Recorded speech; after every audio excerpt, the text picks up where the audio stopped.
Hello viewers, welcome to skylight academy, A unit of MF foundation trust. আজকে আপনাদের সামনে উপস্থিত হলাম অনেক দিন পরে, এবং না উপস্থিত হয়ে পারলাম না, কারণ আপনারা জানেন যে আজ গতকাল যে ওবিসি কেসের সুপ্রিম কোর্টে যে ওবিসি কেসের শুনানির ডেট ছিল সেটি আবার পিছিয়ে গেল। স্বাভাবিকভাবেই আপনাদের বিভিন্ন জনের কাছ থেকে একাধিক ফোন আসতে শুরু করেছে এবং আপনারা জানতে চাইছেন যে তাহলে কি হবে পরবর্তী, তাহলে বিভিন্ন যে এক্সামের নোটিফিকেশানগুলো, যে ইন্ডিকেটিভ নোটিফিকেশান যেগুলো এসেছে সেগুলোর কী হতে পারে, বিভিন্ন আপনাদের এই কোশ্চেন। তা সেই জন্য আজকে এই ভিডিওটি নিয়ে আপনাদের সামনে হাজির হলাম। তো আমরা আজকে দেখে নেব আমাদের মূল আলোচনার যে বিষয়টি, সেটা হচ্ছে যে সুপ্রিম কোর্টে ওবিসি মূল মামলা শুনানি আবারও পিছিয়ে গেল। তালিকাভুক্ত হয়েও লিস্ট থেকে বাদ গেল এই মামলা শুনানি।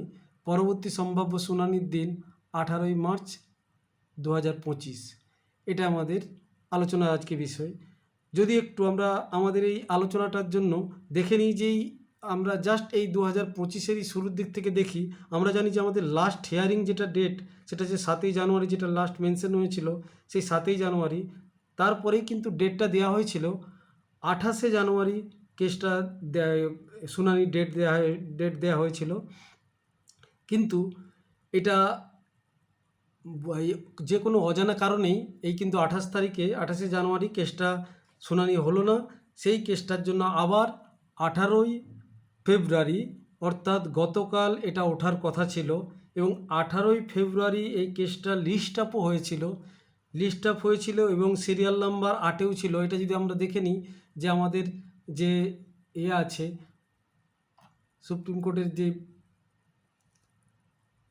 থেকে ওয়েবসাইট থেকে যেটা আমাদের পাওয়া যাচ্ছে, দেখুন আপনারা দেখতে পাবেন যে 18/2/2025 এই যে কেসটা present oblique last listed on, দেখুন আপনাদের 18/2, এখানে 18 তারিখে এটা কেসটা উঠে এর জন্য ডেট ছিল, এবং সেখানে সিরিয়াল নাম্বার দেখুন আপনারা 8 এই যে জিনিসটা এখানে দেখে দেওয়া হয়েছে, অর্থাৎ সিরিয়াল নাম্বার লিস্টেডও হয়ে গেছিলো এবং 18 তারিখেই ছিল। কিন্তু দুঃখের বিষয় যে এই কেসটা আগের মতোই আবারও পিছিয়ে গেল, এবং সেটা 17 তারিখে শেষের দিকে জানা যায়। 17 তারিখে জানা যায় যে এই কেসটা 18 তারিখে উঠছে না, শুনানি হচ্ছে না, এটা 1 মাস পিছিয়ে যাচ্ছে। সম্ভাব্য ডেট 18ই মার্চ, এই রকম একটি খবর পাওয়া যায়, এবং এটা ওয়েবসাইট থেকে যেটা জানা যায় সেটা আপনাদের, এবং সেটাও যদি আপনারা দেখতে পাবেন যে এই ওয়েবসাইট থেকে যেটা পাওয়া গেছে সেটা হচ্ছে, দেখুন আপনারা দেখতে পাচ্ছেন যে এখানে সম্ভাব্য ডেট, এখানে যেটা tentative case may be listed on, likely to be listed on বলে 18/3/2025 এখানে দিয়ে দেওয়া হয়েছে। অর্থাৎ এখানে যে কেসটা গতকাল যেটা ওঠার কথা ছিল সেটা উঠলো না, আবারও পিছিয়ে গেল।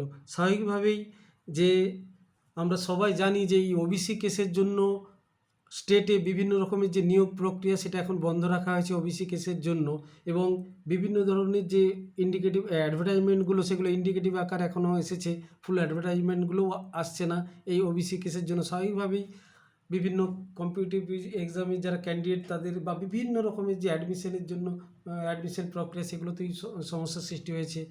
যার জন্য এই ওবিসি কেসের শুনানি যত পিছিয়ে যাচ্ছে, আপনাদের হতাশার কারণ আছে, আপনাদের ফোনেরও কারণ আছে, আপনার বিভিন্ন কারণ আপনারা হতাশ হয়ে পড়ছেন, স্বাভাবিক ব্যাপার, এবং যার জন্য আপনারা বারবার ফোন করছেন। এবং আশা করা যায় এই যে ওবিসি কেসের শুনানি সামনের যে ডেট দেওয়া হয়েছে, আশা করা যায় সেরকম সামনের ডেটে আশা করা যায় কিছু ভালো ফল আসবে। এবং এটাও যে আজকে, অর্থাৎ আজকে 19 তারিখে এই দুপুর 12টা নাগাদ অনেকেই আপনারা বললেন যে আমরা একটু পিএসসিতে যাব বিভিন্ন রকম দাবি দেওয়া নিয়ে। তার মধ্যে সবথেকে আপনারা যেটা বলতে চাইছেন যে আপনারা যে নিয়োগ বন্ধ রাখা যাবে না ওবিসি কেসের জন্য, এই দাবি নিয়ে আপনারা জানতে চাই পিএসসিতে যাচ্ছেন। দেখা যাক আপনাদের এই পিএসসির আপনাদের এই দাবি দেওয়াতে কত সাড়া দিয়ে পিএসসি কী জানায়। সাথে সাথে ওবিসি কেসের যে রেজাল্ট সামনের মাসে কী হতে চলেছে, সমস্ত কিছুই পরবর্তী সময়ই বলে দেবে কী হতে চলেছে। যাই হোক, আপনারা হতাশ হবেন না। আপনাদের কাছে একটাই বলার যে আপনারা হতাশ হবেন না, যে এই শুনানি অবশ্যই পিছিয়ে যাচ্ছে, ঠিক আছে, বারবার পিছিয়ে যাচ্ছে, খারাপ লাগবে, কিন্তু আমার বিশ্বাস যেন এই সামনের যে হিয়ারিং, সামনের ডেটে যে হিয়ারিং হওয়ার সম্ভাবনা হয়তো প্রবল, এই যে বিভিন্ন খবর থেকে যেটা জানা যাচ্ছে যে এই ওবিসি কেস শুনানি পিছিয়ে যাওয়ার বিভিন্ন রকম কারণ বিভিন্ন জনের কাছ থেকে শোনা যাচ্ছে।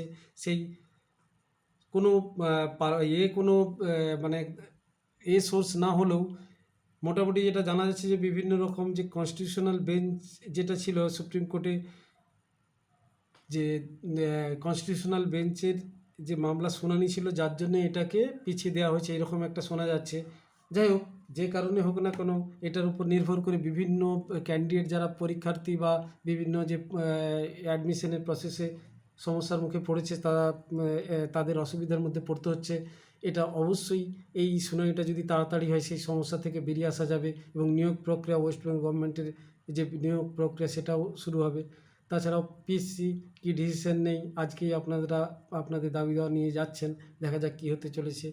তবে আপনাদের কাছে আমার একটাই রিকোয়েস্ট, আপনারা হতাশ হবেন না, আপনারা যেভাবে পড়াশোনা চালিয়ে যাচ্ছেন চালিয়ে যান। হ্যাঁ, এই যদি শুনানিটা হতো, সেই শুনানি থেকে আপনাদের একটা কিছু ফল বেরিয়ে আসতো, সেটা আপনারা জানতে পেতেন, যেটাই হোক না কেন সেটা আপনারা জানতে পেতেন এবং তার পরবর্তীটা এগিয়ে যেত। কিন্তু যেহেতু এখন পিছিয়ে গেল, অর্থাৎ যেহেতু এটা এখন পর্যন্ত কিছু সমাধান হয়নি, যার জন্য আপনাদের কাছে অবশ্যই খারাপ লাগার কারণ আছে। যাই হোক, আশা করা যায় সামনের দিনে ভালো কিছুই ফল আসবে, এটাই আশা রেখে আজকের মতো এইখানেই শেষ করছি। ভিডিওটি দেখার জন্য ধন্যবাদ। যদি ভালো লাগে অবশ্যই লাইক করবেন, সাবস্ক্রাইব করবেন, শেয়ার করবেন।